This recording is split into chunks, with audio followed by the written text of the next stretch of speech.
اور جب ایئرپورٹ پہ ریسیو کیا تو اس کے ساتھ اگر وہ ویڈیوز ہم چلا سکیں یہاں سے ڈونلڈ ٹرمپ صاحب کے، تو وہ بہرحال وہ ایئرپورٹ پہ ریسیو کیا، اور اس دوران ان کی جو اہلیہ تھیں وہاں پہ یہ غلط چل گیا. یہ ویٹیکن، میں بتانا ہی چاہ رہا تھا کہ ویٹیکن وہ جب پہنچے ہیں آج، تو ویٹیکن وہاں پر وہ بغیر دوپٹے کے تھیں، ان کی بیٹی بھی اور ان کی اہلیہ بھی. لیکن آج جب وہ یہاں پر پہنچے ہیں ویٹیکن ملنے، اور وہ ویٹیکن پوپ ایئرپورٹ پہ نہیں آیا، پوپ کے وہ آفس جا کے ملے ہیں، تو وہاں پر ان کی اہلیہ بھی اور ان کی بیٹی بھی وہ دونوں اسکارف کے ساتھ تھیں. جی یعنی آپ دیکھیں کہ میلینا بھی اسکارف کے ساتھ تھیں، ان کی اہلیہ اور ایونکا بھی اسکارف، انتہائی احترام کے ساتھ. اور دفتر میں جا کے پرائیویٹ آفس پوپ فرانسس کا، وہاں جا کے ملے ہیں، آدھا گھنٹہ بیٹھ کے ہاتھ جھکا کے. ایک لمبی آستینیں انہوں نے کور کی ہوئی ہیں، ان کی اہلیہ نے، ان کی بیٹی نے، اور سیاہ لباس پہنا، مکمل احترام، مکمل احترام. اور ایک سعودی عرب کی اگر آپ ویڈیوز دیکھیں تو پھر آپ کو احساس ہوگا کہ کس طرح سے دنیا نہ صرف کسی ایک ملک کو بلکہ تمام مسلمانوں کو لیتی ہے، اور مسلمانوں کو بھی پرواہ نہیں ہے، مسلمانوں کو بھی پرواہ نہیں ہے کہ ان کے کوئی کیا احترام، کیا ویٹیکن سٹی کا احترام کیا ہے، کتنا بڑا احترام پوپ کا کیا ہے کہ وہاں پہ وہ سر کے اوپر اسکارف لے کے وہ بھی، ان کی بیٹی بھی، اور وہ آفس جا کے مل رہے ہیں. پوپ ایئرپورٹ نہیں گیا، اور یہاں سارے کے سارے تمام کے تمام لوگ بیٹھ کے، اور نہ اس نے پوپ نے کوئی ڈیل کی ان کے ساتھ 380 ارب کی، 110 ارب ڈالر کی، کہ اسلحہ بھی نہیں خریدنا. لیکن آپ احترام دیکھیں، آپ دیکھیں کس طرح سے لوگ کس طرح اپنے معاملات کرتے ہیں دنیا میں. یہ صرف ایک اس کی علامت ہے کہ کس طرح آج کی دنیا چل رہی ہے، اور کس طرح سے ہم جو ہے وہ کہاں پہ کھڑے ہوئے ہیں. جی اچھا، اور یہ میں نے کہا نا، تمام اس جو ہے نا 1 ارب جتنے بھی مسلمان یا جتنوں کو بھی ریپرزینٹ کرتے ہیں وہ نیٹو عرب سمٹ یا جو بھی تھا، میرا خیال ہے کہ تمام کے منہ پہ ایک تماچا ہے کہ کس طرح سے ان کو ریسیو کیا گیا. اب آ جائیں ذرا دوسرے جو معاملہ آج جی آئی ٹی کے حوالے سے ہے، وہ معاملہ جو ہے نا وہ بڑا خراب ہے، وہ خرابی کی طرف جا رہا ہے. اس کی وجہ یہ کہ جیسے کہ میں نے کل بھی کہا تھا کہ جی آئی ٹی جو ہے وہ یہ سوچ رہی ہے کہ کیا ہم خود جائیں وزیر اعظم ہاؤس، تو وزیر اعظم ہاؤس جاتے ہیں تو لوگ کہیں گے کہ آپ تو یک طرفہ فیصلہ کر رہے ہیں. اگر وہ وزیر اعظم کو صرف نوٹس بھیج کے سوالات بذریعہ ڈاک منگواتے ہیں تو ملزم. تو جی آئی ٹی جو ہے یہ زبردست قسم کی جی آئی ٹی، زبردست، یہ وہ جی آئی ٹی ہے جو سپریم کورٹ آف پاکستان نے بنائی ہے. انہوں نے فیصلہ کیا ہے کہ ہم، کیونکہ دیکھیں سوال اٹھتا کہ ایک فاروق ستار کی جی آئی ٹی تھی بھائی، ایک عامر خان کی جی آئی ٹی تھی، ایک ڈاکٹر عاصم حسین کی جی آئی ٹی، باقی جی آئی ٹیاں تھیں. یہ کون سی جی آئی ٹی ہے بھائی جو خود جا رہی ہے ملنے کے لیے؟ ایسا تو نہیں ہوا نا کہ ڈاکٹر عاصم حسین سے ملنے جی آئی ٹی ضیاء الدین اسپتال گئی ہو، ایسا تو نہیں ہوا نا. اگر آپ نے سوال جواب کرنے ہیں تو پھر آپ اسی انداز، ہاں عزت آپ کو طریقے سے، آپ منتخب وزیر اعظم، لیکن ان کو تشریف لانے کا ان کو کہا گیا کہ تشریف کا ٹوکرا لے ہیں. اچھا، اب لیکن وزیر اعظم صاحب جو ہیں وہ تصادم چاہتے ہیں. وہ انہوں نے کہہ دیا کہ میں جی آئی ٹی کے اراکین کو نہیں مانتا. ٹھیک ہے، ایک جو ہے اس میں سے مسلم بھی کاف کا تھا. میں انتظار کر رہا ہوں طلال چودھری اور دانیال عزیز یہ بات کہیں کہ وہ جو ہے وہ کاف لیگ کے تھے، اور پھر اس کے بعد ان کو اچھا. وزیر اعظم کے پاس آپشنز کیا؟ وزیر اعظم جو ہیں وہ اس جی آئی ٹی کو نہیں مانیں گے اور کہیں گے کہ میں نہیں مانتا. اس کی وجہ یہ ہے کہ بے شمار لوگ جن سے انٹرویو کیا ہے اس جی آئی ٹی نے، وہ وعدہ معاف بن گئے ہیں. یعنی اس میں میاں صاحب کی فیملی کے بھی لوگ تھے اور باقی لوگ بھی تھے. چودھری غلام حسین صاحب کو میں پرسوں سنا تھا، ان کی خبر بالکل درست تھی. میری خبر بلکہ اس سے بھی زیادہ خوفناک ہے. وہ نہ صرف وہ بن گئے وعدہ معاف، بلکہ کئی وزراء نے بھی آفر کر دیا ہے خاموشی سے کہ جی ہم اگر آئندہ جا کے کوئی ایسی چیز ہو تو ہم بھی حاضر ہیں. یہ جی آئی ٹی نے خاموشی سے کافی کام کیا ہے اور کافی تیزی کے ساتھ کیا ہے. اور اس کے نتیجے میں طارق شفیع صاحب جو ہیں بالکل ہی ٹھوس ہو گئے ہیں وہاں پہ، ٹھیک ہے نا. باقی اور لوگ بھی ٹھوس ہو گئے ہیں، اور اسحاق ڈار صاحب بھی وہاں پہ. اسحاق ڈار کو تو دیکھیں نا عامر عزیز کے سامنے پیش کر رہے ہیں. عامر عزیز جو ہیں وہی صاحب ہیں جنہوں نے اسحاق ڈار کو کیفے ڈیوڈ حلفیہ بیان لیا تھا اس وقت، جو میں پہلے بھی کہہ چکا. تو اسحاق ڈار صاحب بھی بالکل ان کے سامنے زبردست ہونے جا رہے ہیں. اور وزیر اعظم جو ہیں وہ، اچھا اب وزیر اعظم کے ذہن میں کیا ہے؟ سعودی عربیہ سے کسی قسم کی وزیر اعظم کو مدد نہیں ملی. باہر کی ایمبیسیز میں، یہ بھی خبر پہلے ہمارے محترم دوست نے دی تھی، باہر کی ایمبیسیز نے یہ بات اپنی ایمبیسیز کو بھیجی ہے پاکستان سے کہ وزیر اعظم تقریباً ڈس فنکشنل ہیں پاکستان میں، وہ کچھ ڈیلیور کرنے کے لائق نہیں رہے. دیکھیں بڑی ظالم دنیا ہے. جب آپ لوگوں کے کندھوں پہ بیٹھ کے باہر کی ریاستوں پہ بیٹھ کے آتے ہیں تو نہ پھر آپ کے منہ سے نریندر مودی نکلتا ہے، نہ آپ سے ایل او سی پہ فائرنگ ہو رہی ہے. کوئی نظر آئی آپ کو پی آئی ڈی نکلتی ہوئی؟ ایل او سی پہ فائرنگ اور گولیاں چل رہی ہیں، انڈین میڈیا لگا ہوا ہے وہاں پہ. اور آج تو انہوں نے فائرنگ کر دی ہے اقوام متحدہ کے لوگوں پہ جو آبزرور مشن تھا، اور اس میں 2 بچ گئے، فلپین کے تھے اور کروشیا کے تھے. تو انڈیا تو پاگل مست ہاتھی بنا ہوا ہے یہ نریندر مودی، اور اس کو پتا ہے کہ اس کے جو ایسٹس تھے پاکستان میں وہ دبردوز ہو گئے. ان کی بڑی مشکلوں سے انہوں نے بنایا تھا نا، ایک پارٹی کو کسی اس کو کھڑا کیا، کسی یہ کیا تو میرے لیے، وہ سارے کے سارے ریاست پاکستان نے ان کو چوہا بنا کے ایک کونے میں ڈال دیے. اب جن کے اوپر سرمایہ کاری کی تھی باہر کے ممالک نے، وہ چوہے بن کے وہ ادھر کوئی ادھر پڑا ہوا ہے، کوئی ادھر بھاگ رہا ہے، کوئی ادھر مارا گیا، کوئی ادھر مارا گیا، کوئی ادھر بھاگ گیا. یہ ہو رہا ہے نا. تو باہر کی دنیا تو بھائی ایک منٹ، تمہیں ہم نے بٹھایا تھا، تم ہمیں دے نہیں سکے، تو وہ ریس میں جو گھوڑا ہارتا ہے پھر اس کے بعد اس کو مالک گولی مار دیتا ہے. ٹھیک ہے، اللہ تعالیٰ خیر کرے سب کو. لیکن یہ چونکہ بالکل ڈیلیور کرنے کے لائق بھی نہیں رہے، اور قسمیں سارے بہت اشرافی. میں حکومت کی طرف بالکل بات نہیں کر رہا، میں حکومت کی بالکل بات نہیں کر رہا، نہ وزیر. میں کہہ رہا ہوں تمام کی تمام جو بدماشیاں جسے میں کہتا ہوں، ان کے چونکہ رابطے باہر کے ساتھ ہوتی ہیں نا، منی لانڈرنگ، چوری چکاری کا پیسہ، خلیجی اب وہ سارے کے سارے چونکہ ایک طرح. اب یہاں کے سرتاج عزیز صاحب نے کوئی بات کرنی تھی نا ایران کے بارے میں، کیوں نہیں کی بات؟ کریں نا ذرا بات. ان کی ساری پراپرٹیاں ضبط ہو جائیں گی خلیجی ریاستوں میں، خلیجی ریاستوں میں پراپرٹیاں ضبط ہو جائیں گی، یہ فلائی نہیں کر سکیں گے وہاں سے. یہ ان کی جو ایئر لائن چل رہی ہیں مڈل ایسٹ کی، اس میں بیٹھ نہیں سکیں گے. یہ بات کریں نا ذرا ایران کی فیور میں. یہ کہاں کے ترم کہاں پر کیا بات کرتے ہیں؟ ہم پاکستان جا کے بات کریں نا، بیان کوئی بات کریں. یہ انگوٹھا لگا کے آ گئے وہاں پہ، اور انگوٹھے بھی ان کو. اچھا پھر کیا ہوا؟ دوسری بات کیا ہوئی ہے کہ ایمبیسیز نے وہاں پہ خبر دے دی، یعنی رپورٹ کر دی کہ یہ حکومت ڈس فنکشنل ہو چکی ہے، مفلوج ہو چکی ہے نا، ٹنڈے منڈے حکومت ایک سیٹ اپ پڑا ہوا ہے، یہ کچھ ہمیں دینے کے لائق نہیں رہے. اچھا اب جب دینے کے لائق نہیں رہے تو وہاں پر پھر ایمبیسیز کی طرف سے اور اسٹیٹ ڈپارٹمنٹ اور باقی ذرائع کی طرف سے ڈونلڈ ٹرمپ کو بھی روک دیا گیا کہ آپ ملاقات نہیں کریں گے، اور آپ ملاقات نہیں کریں گے، اور تصویر وغیرہ بھی کوئی نہیں اتاریں گے. باہر کے لوگ بڑے سمجھدار ہیں، یہ نہیں کہ ڈونلڈ ٹرمپ ہنس رہے ہیں مسکراتے ہوئے اور ایسا کچھ بھی نہیں. تو وہ تصویر جو ہے وہ ملاقات بھی اور تصویر بھی. دیکھیں ایک مختصر سی میٹنگ کوئی ہوئی ہے ڈونلڈ ٹرمپ کی، وہاں پہ مختصر سا ایسا ہینڈ شیک ہوا ہے، تو انہوں نے وائٹ ہاؤس نے ایک نوٹیفیکیشن جاری کر دیا کہ فلانے کے ساتھ ہینڈ شیک ہوا، فلانے کے ساتھ ہینڈ شیک. مطلب مسافے کی بھی وائٹ ہاؤس نے خبریں جاری کی ہیں، ہمارے ہینڈ شیک کی خبر بھی نہیں ہے، ہمارے مسافے کی خبر بھی وائٹ ہاؤس نے نہیں دی. وہ کہاں ہوا، کیسے ہوا، اس کی تصویر کچھ بھی نہیں.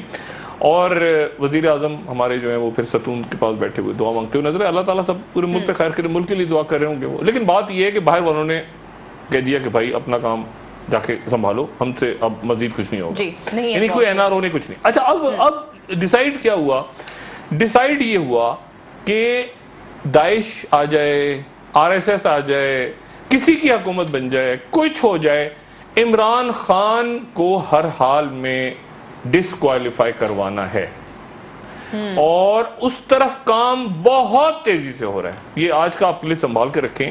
اب سوال یہ ہو رہا ہے صرف پیدا کہ عمران خان کو ذاتی حیثیت میں ڈسکوالیفائی کروایا جائے یا پوری کی پوری تحریک انصاف کو ڈسکوالیفائی کروا دیا جائے. جی ٹھیک ہے. یعنی اس مرحلے پہ جو یہ روز آپ دیکھیں نا، روز جو طلال چودھری صاحب اور دانیال عزیز صاحب آ رہے ہیں، وہ آخر عمران خان اور تحریک انصاف یہ فورن فنڈنگ کا جو آرٹیکل 170 کے تحت، یعنی اب ڈیسیجن وہ یعنی فیصلہ یہ کر رہے ہیں، فیصلہ یہ ہو رہا ہے کہ عمران خان کو ذاتی حیثیت میں، لیکن اگر یہ سیٹ اپ زبردست ہوتا ہے، جمہوریت نہیں سیٹ اپ، تو جاتے جاتے یا جو بھی ہو سلسلہ اس میں عمران خان کو یا پوری تحریک انصاف کو as a foreign funded party کسی طرح سے اس کو پوری پارٹی کو یا تو بین کروا دیا جائے یا خالی عمران خان کی شخصیت کو بین کروایا جائے اور باقی لوگوں کو وہاں پہ رکھا جائے. یہ تقریباً آپ سمجھیں کہ یہ پلان بالکل تیار ہو کے پڑا ہوا سامنے. اچھا لیکن اب یہاں سوال یہ ہوگا کہ عمران خان کو چلیں یہ ان کا پلان کامیاب ہو گیا، ٹھیک ہے, پلان کامیاب ہو گیا, عمران خان ڈسکوالیفائی ہو گئے, ذاتی حیثیت میں ہو گئے, تو پھر کیا صورتحال بنے گی؟ اور اگر پوری پارٹی کو یہ ڈسکوالیفائی کروا دیتے ہیں, یہ بہت سنجیدگی سے اس وقت بات ہو رہی ہے, اور انہوں نے باہر کی دنیا کو بھی یہ کہا ہے کہ دیکھیں جی ہم تو اس اتحاد میں, ہم اس اتحاد میں, ہم کوئی کہہ رہا ہے ہم ایران کے ساتھ ہیں, کوئی ہم سعودی عرب کے ساتھ. عمران خان جو ہے وہ ایسی پالیسی لے رہا ہے کہ وہ مینیج نہیں ہو رہی انٹرنیشنل اسٹیبلشمنٹ سے, باہر کی دنیا سے. تو وہ کہہ رہے ہیں کہ جی ہم جو بھی ہوتا چلیں, لیکن ہم جائیں گے تو عمران خان کو ہم باہر صورت الیکشن سے آؤٹ کریں گے. جی اچھا, اب اس میں دینی جماعتیں, دینی سیاسی جماعتیں باہر سے فنڈنگ لیتی ہیں. پھر پیپلز پارٹی ایک دم ہل گئی ہے, یہ ان کا پلان ہوں گے. پیپلز پارٹی ایک پریشان ہو کے ایک دم سے ہل گئی ہے کہ یہ کس طرح ممکن ہے بھائی کہ ایک منٹ کہ اتنی بڑی پارٹی کو آپ الیکشن سے ہی آؤٹ کروانے جا رہے ہیں. تو پچھلے 24-48 گھنٹوں میں آپ دیکھیں کہ پیپلز پارٹی کی جو قیادت ہے وہ بھی ان کے سعودی عرب کے دورے کے بعد ذرا انہوں نے خاموشی اختیار کی ہے, وہ بھی دیکھ رہے ہیں کہ کیا تماشا ہے. یہ الگ بات ہے کہ سندھ میں ایک بار پھر اطلاعات ہیں کہ اے ڈی خواجہ صاحب اور نئے وزیر داخلہ جو پہلے بھی رہ چکے ہیں انور سیال صاحب, ان کے درمیان پھر ایک جھگڑا شروع ہو گیا. اب بریک لیں, اس کے بعد جی بالکل ڈاکٹر صاحب. ناظرین ہمارے ساتھ رہیے, بریک سے آ کر ہم ڈسکس کریں گے کہ عمران خان صاحب کو ڈسکوالیفائی کرنے کی کوشش کی جا رہی ہے, اور اس سب صورتحال میں پیپلز پارٹی کیا سوچ رہی ہے, اس پر بھی ہم بات کریں گے. ہمارے ساتھ رہیے.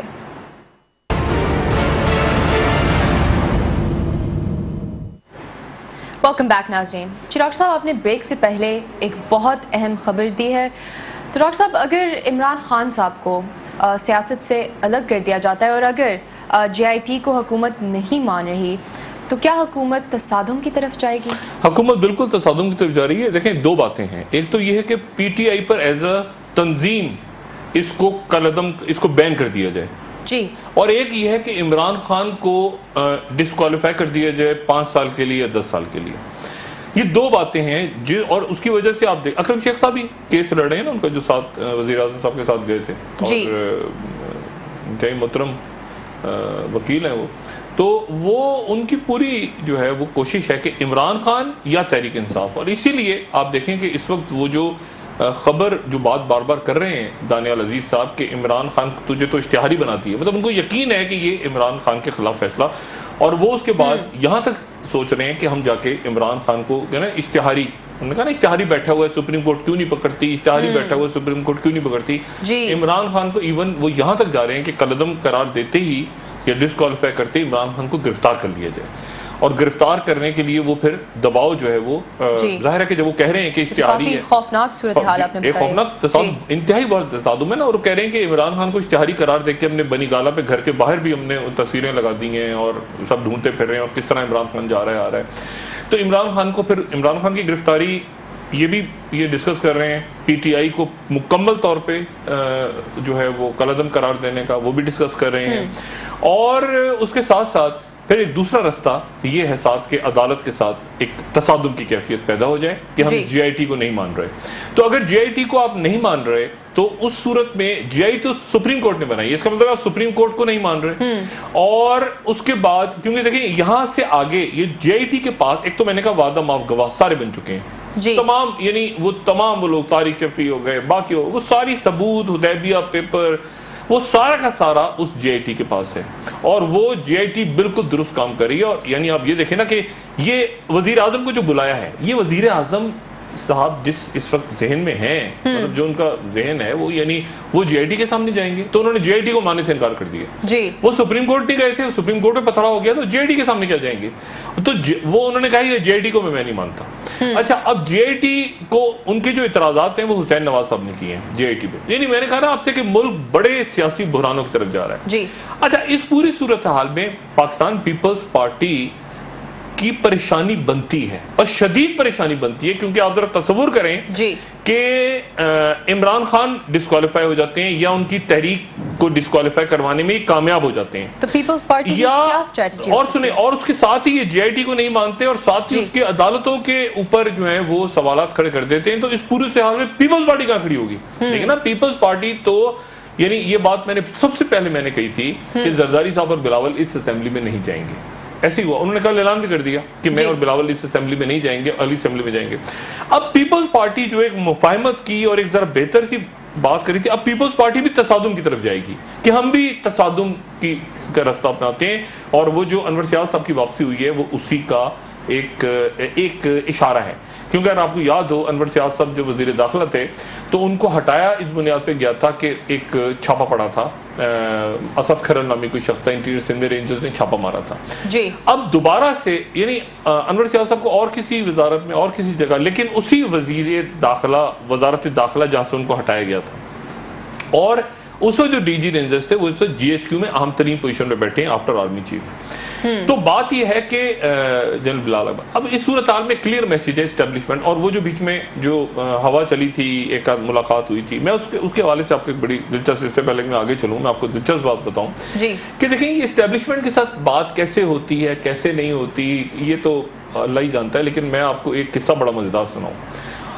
قصہ یہ ہے، اور میں نام لے کے سنا دیتا ہوں، چلیں ٹھیک ہے، حالانکہ آف دا ریکارڈ گفتگو تھی، لیکن میں نے وہ پتہ نہیں آف دا ریکارڈ چونکہ انہوں نے نہیں کہا تھا، گفتگو تھی مزیدار بڑی، تو میں ہمارے پیارے مولانا فضل الرحمان صاحب وہ مجھے کچھ ماہ پہلے، وہ تردید بھی کر سکتے ہیں اس بات کی، کچھ سال پہلے، میرا خیال ہے مہینے تو نہیں، کچھ سال پہلے ان سے میری ملاقات ہوئی، انہوں نے بڑا زبردست قصہ سنایا مجھے۔ مولانا فضل الرحمان صاحب کہتے ہیں یار ڈاکٹر صاحب ایک عجیب تماشا ہو گیا ہمارے ساتھ۔ میں نے کہا کیا ہوا؟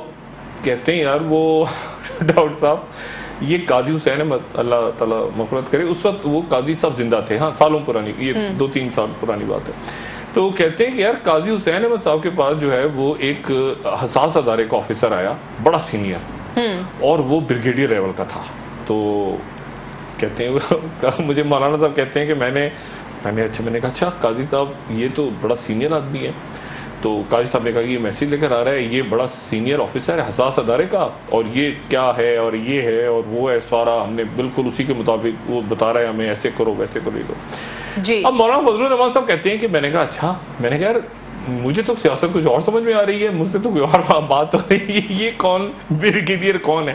اب مولانا فضل الرحمان صاحب کے بقول وہ ایک کافی دنوں تک وہ بریگیڈیئر جو ہیں، وہ بریگیڈیئر حساس ادارے کے، وہ ان کے درمیان بیٹھ کے ان کو صلاح مشورے دیتے رہے، اور کافی دنوں کے بعد پتہ چلا کہ اس آدمی کا کوئی تعلق کسی حساس ادارے سے نہیں ہے، اور وہ بریگیڈیئر بھی نہیں ہے، وہ کوئی بہت بڑا چیٹر تھا، وہ چیٹر تھا، وہ فراڈ تھا بہت بڑا، اور وہ کہیں اچانک پکڑا گیا یا پتہ نہیں غائب ہو کیا ہوا، تو اس کے بعد وہ ایک سبکی ہوئی، اب کسی کو کہہ بھی نہیں سکتا، بتا بھی نہیں سکتے، وہ قاضی صاحب کے لگا ہوتا، قاضی صاحب نے کہا کہ یار یہ اچھا بھی کوئی، مطلب قاضی صاحب ایک زبردست شخصیت ہے، انہوں نے کہا یار یہ اچھا بات ہے، وہ بریگیڈیئر ہے، بتاتا ہے اپنے آپ کو، کہانی سنا کے چلا جاتا ہے، قاضی صاحب اس کی بات سن نہیں رہتے سیریسلی، لیکن وہ انہوں نے انٹروڈیوس کرا دیا لوگوں کو کہ یار یہ دیکھو یہ کیا بات، کیا میسیج دے رہے ہیں، اس کی بات تو سنو، بہت دنوں بعد پتا چلا وہ ایک فراڈ تھا۔ اب اسی طرح سے یہ جو تصادم کی فضا بنی ہے، اس میں غالباً پاکستان پیپلز پارٹی بھی اب تصادم کی طرف جائے گی، اور اے ڈی خواجہ صاحب غالباً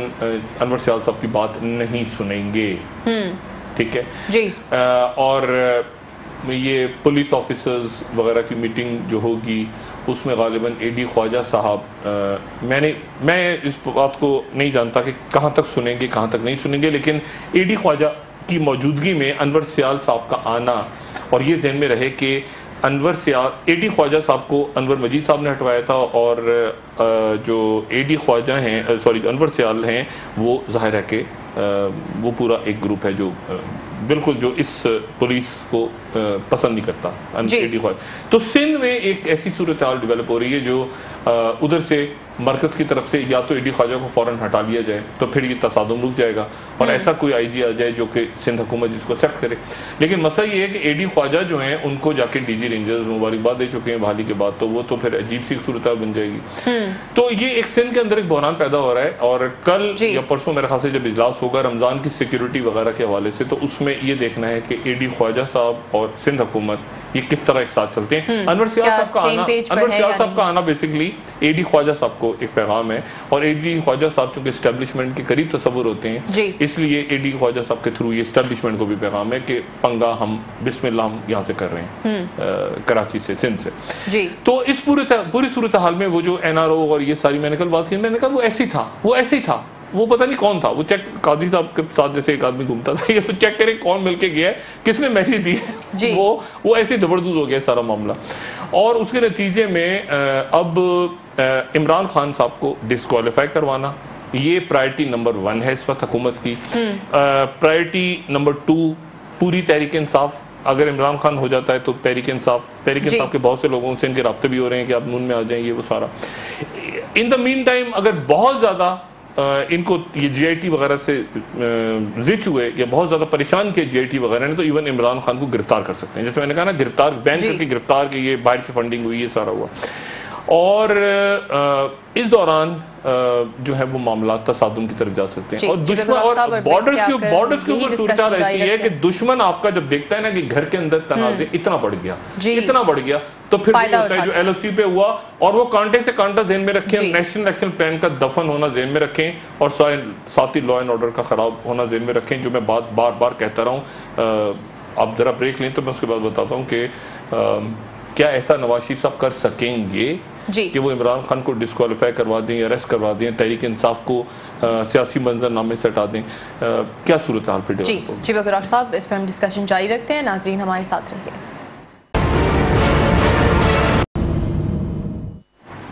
ویلکم بیک ناظرین. جی ڈاکٹر صاحب، آپ کہہ رہے ہیں کہ عمران خان صاحب کو ڈسکوالیفائی کرنے کی پلاننگ اور کوشش کی جا رہی ہے، لیکن کیا ایسا ممکن ہو سکے گا؟ یہ کرنے جا رہے ہیں غالباً بڑی سنجیدگی کے ساتھ، اور اس پہ کافی کام انہوں نے حکومت کی طرف سے ہو چکا ہے. جی. اور میں نہیں جانتا کہ کامیابی ان کو کتنی ہوگی، لیکن بہرحال پر امید ہے کافی. اور ان کو اس بات کا ہے، جیسے میں نے آپ سے پہلے کہا نا کہ بہت سے فیکٹرز ہوتے ہیں ملک کے اندر بھی اور باہر بھی، اور وہ سارے، تو وہ عمران خان اور پی ٹی آئی کو پاکستان کے سیاسی منظرنامے، یہ میں نے بہت پہلے بھی بات کی تھی کہ ہٹانے کی کوشش ہو رہی ہے، لیکن آج میں اس کو مزید اس کو زور ڈال کے کر رہا ہوں. اور اس میں ڈسکوالیفیکیشن سے لے کے کسی بھی صورت، اور یعنی بین پوری پی ٹی آئی یا عمران خان، کیونکہ پوری پی ٹی آئی کو اگر یہ بین کرتے ہیں، پی ٹی آئی کو بین کرتے ہیں، تو اس میں ایک مشورہ ان کو یہ دیا گیا ہے کہ اگر آپ تحریک انصاف کو بین کر دیتے ہیں تو تحریک انصاف کے بہت سے لوگ ٹوٹ کے ہمارے پاس آ جائیں گے. یعنی بہت سے تحریک انصاف کے رہنما کہیں گے کہ تنظیم بین ہوئی ہے نا، ہم تو بین نہیں ہوئے، تو وہ الگ ہو جائیں گے اور تنظیم بین رہے گی، اور وہ الگ ہو کے پھر نون میں چلے جائیں گے. ایک مشورہ ان کو یہ دیا جا رہا ہے کہ آپ صرف یعنی آپ پوری پی ٹی آئی کو بین کریں. جی. اچھا، دوسرا اور وہ دلیل یہ دے رہے ہیں کہ اگر آپ خالی عمران خان کو بین کریں گے تو اس کے نتیجے میں عمران خان کال دے گا پی ٹی آئی کو، تو پی ٹی آئی باہر نکل آئے گی. اور سارے رہنما، بہت سے رہنما جو ایسے ان کو ہم توڑ سکتے ہیں.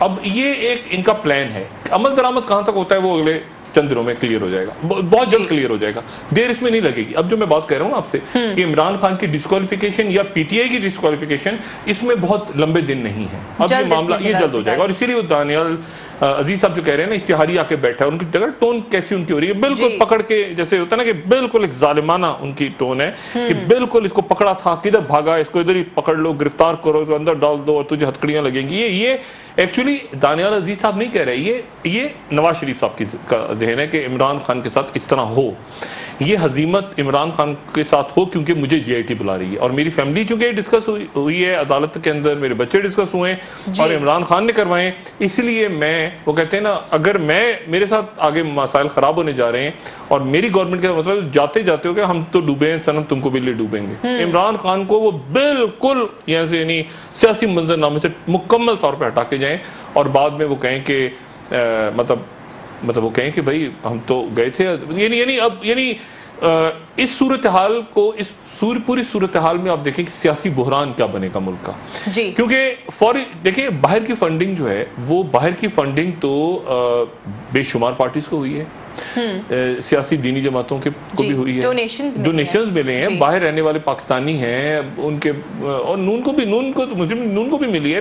ہر پارٹی کو باہر سے فنڈنگ ہوتی ہے، لیکن اس کے اوپر جو آرٹیکل 170 ہے وہ کتنا اپلائی ہوتا ہے کتنا نہیں ہوتا. اصل فوکس چونکہ تحریک انصاف اور عمران خان پہ ہیں، تو باقی پارٹیز اس وقت وہ خاموش ہیں.